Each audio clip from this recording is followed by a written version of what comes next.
বলছি আমি আজকে আমাদের রাজ্যের গুরুত্বপূর্ণ টুরিস্ট স্পট দীঘা যদি আরেকটু বিস্তারিত ভাবে বলি, সেটা হলো উদয়পুর, দীঘা, শঙ্করপুর, তাজপুর, মন্দারমণি। এই যে অপরূপ সুন্দর আমাদের টুরিস্ট ডেস্টিনেশন আছে,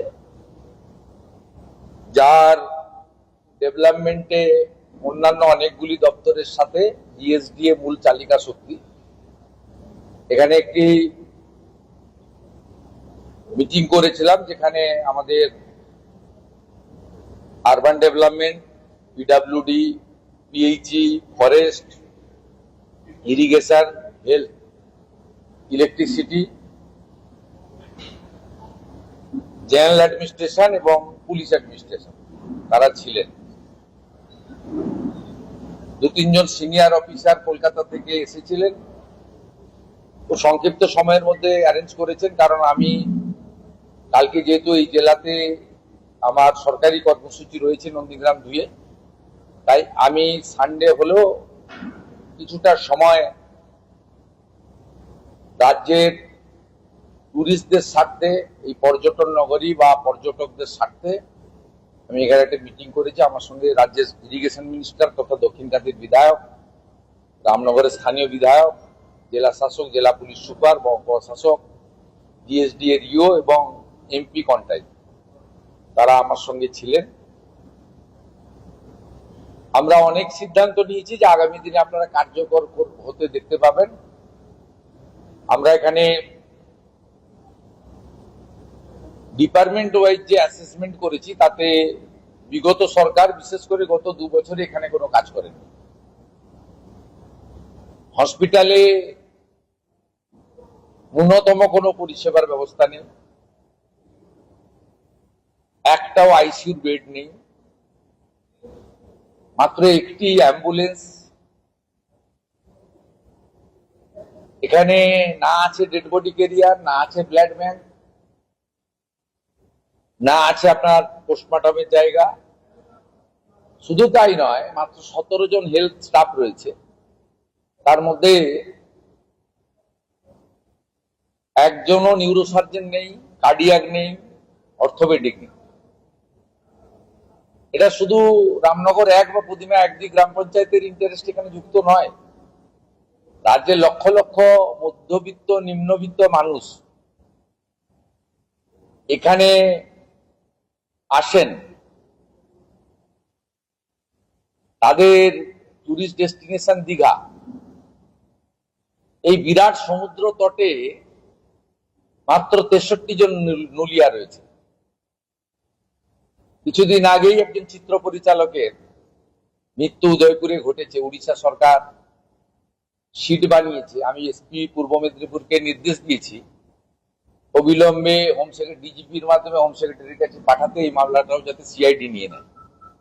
ওনার পরিবার থেকে এখানে মামলা করে গেছেন, যেটা একটা ন্যাচারাল ডেথ হিসেবে ইউডি মামলা হয়ে আছে। খুব অন্যায়। আমরা নুলিয়াদের সংখ্যা বৃদ্ধি করার জন্য বলে গেছি, আমি এসডিও কাঁথিকে দায়িত্ব দিয়েছি। নুলিয়াদের অর্থনৈতিক সুরক্ষার প্রশ্নে তাদের অর্থ বৃদ্ধি করার কথা বলে গেছি। 630 টাকা করে পায়, কতটা বৃদ্ধি করা যায় তারা অ্যাসেসমেন্ট করে ঠিক করবে। আমার এই মিটিং থেকেই হেলথ সেক্রেটারিকে বলেছি এখানে নিউরোসার্জন, কার্ডিয়াক এবং অর্থোপেডিক সার্জন পাঠাতে, 100 বেডের মিনিমাম হসপিটাল করতে দীঘা, 5টা আইসিইউ, 5টা এইচডিইউ, 5টা বাচ্চাদের SNCU, trauma ambulance, AC dead body career, minimum একটা ইম্পর্টেন্ট টুরিস্ট স্পট। সেখানে যা যা দরকার সেটা বলা হয়েছে। আপনি শুনলে অবাক হবেন, 5 জন মতো এসআই নিয়ে দীঘা থানা চলছে, ডিএসপি দিয়ে রেখেছে, আইসি দিয়ে রেখেছে, মানে মাথা ভারী প্রশাসন। উপরটা খুব সুন্দর, নিচটা অন্ধকার, প্রদীপের নিচে অন্ধকার। 15 জন কনস্টেবল, ভাবতে পারেন দীঘা থানাতে।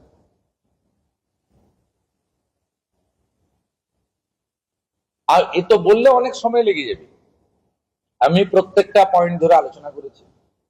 মূল বিষয়বস্তু যেগুলো আপনাদের বলার, তো হেলথ বা ইত্যাদি সুরক্ষার, পর্যটকদের সুরক্ষার বিষয়, এগুলো বলার সাথে সাথে আমি যেটা আপনাদের কাছে বলা দরকার সেটা হচ্ছে আমরা একদম দাঁড়িয়াপুরের পেটুয়া পর্যন্ত কোস্টাল এলাকাকে এর সঙ্গে সংযুক্ত করতে চাইছি।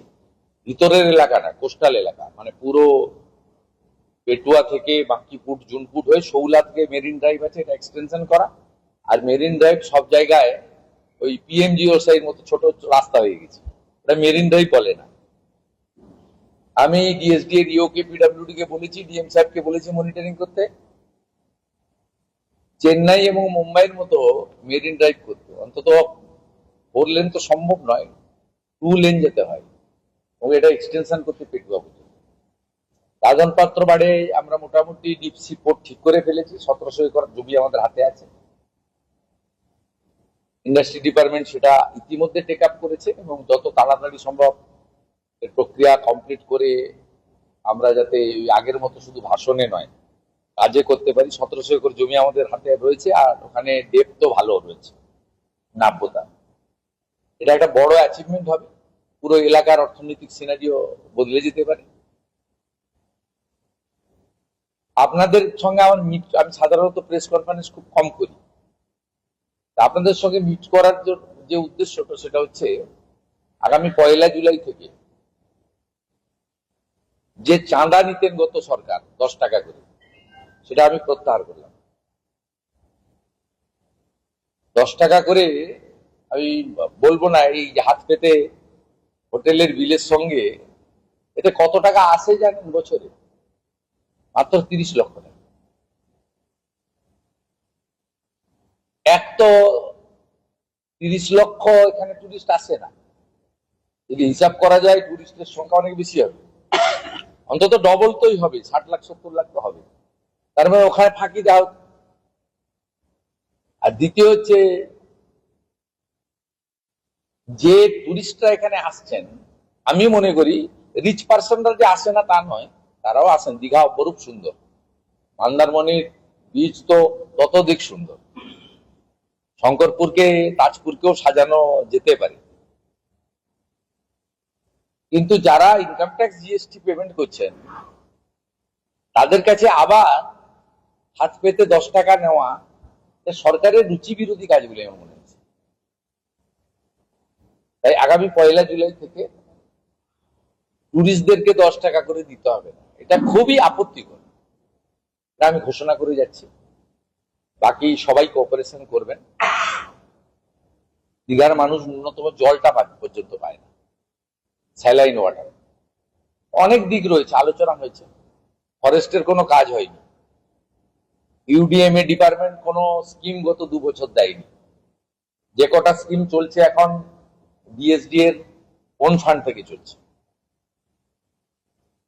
প্রাক্তন ডিএসডি এর চেয়ারম্যান, প্রাক্তন সাংসদ শিশির বাবু এখানে ওন ফান্ড করে দিয়ে গেছেন 250 কোটি টাকা, সেটা আছে, হাত দেয়নি এখনো। এটা একটা গুড নিউজ পেলাম। এটা নিয়ে গিয়ে মেলাতে খেলাতে ব্যবহার করতে পারেননি, যাই হোক এটা একটা গুড ইনফরমেশন। এখানে ইঞ্জিনিয়ারিং সেল নেই, ম্যান পাওয়ার নেই, এক্সিকিউটিভ ইঞ্জিনিয়ার নেই, একজন অ্যাসিস্ট্যান্ট ইঞ্জিনিয়ার রয়েছে আর বাকি সবাই হচ্ছে কন্ট্রাকচুয়াল। এইভাবে তো চলতে পারে না। আমরা ভালো কাজ করব এবং এগোবো। পাস্ট ইজ পাস্ট, অতীত। আপনারা দেখবেন কিভাবে সুন্দরভাবে আমাদের পশ্চিমবাংলার এই গর্বের কেন্দ্রটাকে আমরা দাঁড় করিয়ে দেব। আমি একটা পোস্ট দেখছিলাম হাইকোর্টের বিশিষ্ট আইনজীবী বিকাশ রঞ্জন ভট্টাচার্য, তিনি পোস্টে লিখেছেন যে মমতা ব্যানার্জির ভুল কাজটা বর্তমান মুখ্যমন্ত্রী করছেন। আমি মাননীয় বিকাশ বাবুকে সম্মানের সঙ্গে বলি, আপনার তথ্য জানা ভুল হয়েছে। হিডকো এবং রাজ্য সরকার এখানে প্রভু জগন্নাথ দেবের যে কেন্দ্রটি আছে তার অফিসিয়াল নাম হচ্ছে শ্রী জগন্নাথ কালচারাল সেন্টার। ধাম শব্দ বাদ দিলে আমি বলছি, ধামটা যুক্ত ছিল, শ্রী জগন্নাথ ধাম কালচারাল সেন্টার। ধাম শব্দ তো আমরা প্রত্যাহার আগেই করেছি, চেঞ্জ হয়ে গেছে এখানে। অফিসিয়াল নোটিফিকেশনও হয়ে গেছে। এই ক্যাম্পাসটার নাম হয়েছে শ্রী জগন্নাথ কালচারাল সেন্টার। ক্যাম্পাসটার নাম সরকারি খাতায় টেন্ডারে যা আছে তাই কিন্তু বর্তমান সরকার রেখেছে। আমরা কোথাও কালচারাল সেন্টারকে টেম্পার করিনি, কিন্তু আমাদের সাত্বিকতা মেনে যেখানে প্রভু জগন্নাথ দেব অধিষ্ঠান করছেন, সেখানে নিত্য পূজা, ভোগ আরতি, মঙ্গল আরতি, প্রভাতী পূজা, কীর্তন, ভজন ইত্যাদি যে জায়গাটাতে হচ্ছে সেটাকে মন্দির হিসেবেই সাত্বিকতা রেখে আমরা করতে চাই। আমি সিএস কে বলবো তার নেতৃত্বে যে কমিটি রয়েছে সেই কমিটি দ্রুত মিটিং করে এখানে আগামী রথযাত্রা উৎসব কিভাবে সনাতনীদের আস্থাকে সম্মান রেখে রথযাত্রার পরম্পরা মেনে সুন্দর করে করা যায়, সুষ্ঠুভাবে করা যায়, তার ব্যবস্থা নেবেন। এটা মুখ্য সচিবের নেতৃত্বে যে কমিটি আছে তারা করবে।